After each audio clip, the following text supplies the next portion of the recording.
Here in this diagram we can observe that we are having a body in a or in a plane area. We are having some areas naming as A1, A2, A3, A4. These all areas we are considering as, we are taking here these all areas as total area capital A. Instead of writing all these areas as A1, A2, A3, A4, we are writing these as a centroid G. In this chapter we need to find the centroid for simple figures as well as for composite figures and for solid figures. Coming to the simple figures, the figures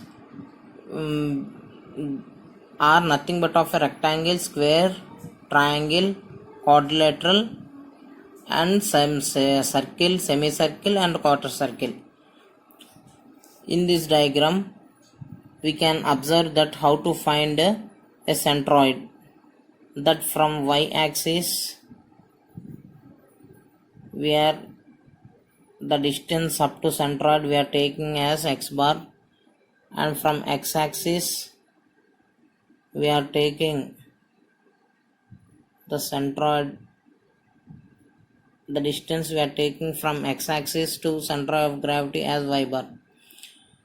We need to calculate the centroid of x bar and y bar for different plane figures. Coming to center of gravity,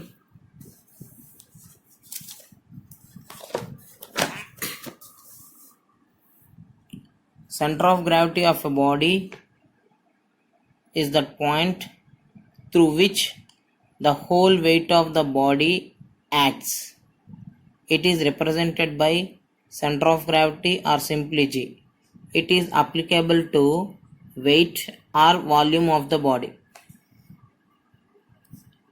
In previous we have studied about centroid and now we are studying about the center of gravity. The center of gravity means nothing but of here we are considering the volume. In centroid we are not considering the volume. In center of gravity we are considering the volume. The main difference for centroid and center of gravity is that the center of gravity is only applicable, it is applicable to weight or volume of the body, and coming to centroid it is only applicable to the plane areas. Let us draw a diagram for these.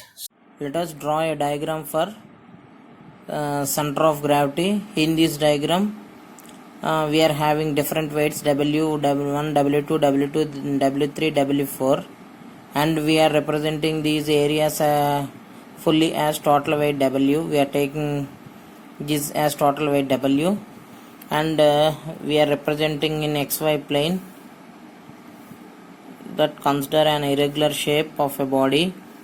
In that, instead of writing all these W1, W2, W3, W4 weights, we are considering these centroid as center of gravity. From y-axis the distance up to center of gravity we are taking as x bar, and from x-axis the center of the distance of up to center of gravity we are taking as y bar. We need to calculate different weights which is having volume as well as weight, and for centroid we are going to calculate the rectangle, different types of figures such as rectangle, triangle, circle. Thank you.